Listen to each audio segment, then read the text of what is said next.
अच्छी मु तो बहुत भलरे अच्छी। तो चलतु आज एक फ्रेश ब्लॉग को आम स्टार्ट करवा।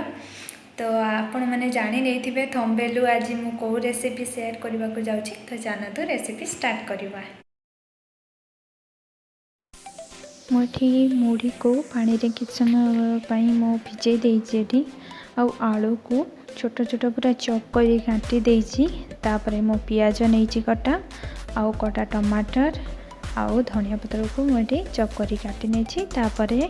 कड़ा गरम है मुझे तेल दे तापर पियाज देती। पियाज दे सारा किछ समय पर फ्राए करदेली भल भाव देखु।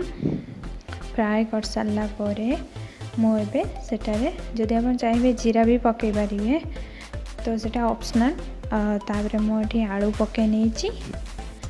तो आलूटा को चॉप कर काटले मुढ़ी सहित तार टेक्सचर अलग आसब। तो तापर एठी मु आलू रे लूण पकई देछि स्वाद अनुसार। तापर मु किछि हल्दी मध्य ऐड करने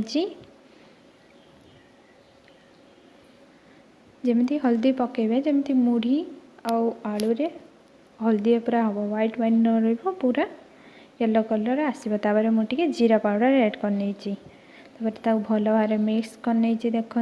तापर टिके माने सीझी सारा के लाल हो सारापर आलू से चॉप कर रखि टमाटर को मुझे ऐड करने ऐड करी मिक्स करने मिक्स कर सारापर से पूरा भल भाव मिक्स हो सारापर जो मुढ़ी को आम भिजैकी रखी थे तो सेटा मुझे ऐड कर देछि। तापर मो पछरे एटा लंका पाउडरटा ऐड करछि। तापर मु धनिया पाउडर ऐड करी हे गला आम मुढ़ी सन्तुला रेसिपी टी आपण ब्रेकफास्ट ऐड करने सहित संध्या टिफिन ऐड करेंगे। बहुत ही टेस्ट लगे थे ट्राए कर घरे निश्चित देखु।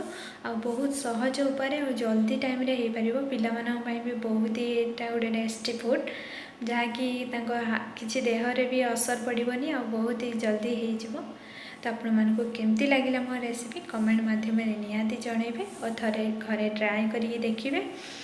तो लाइक शेयर और सब्सक्राइब करने को जमार भी भूलें। आज ब्लॉग मुझे एंड कर जय जगन्नाथ।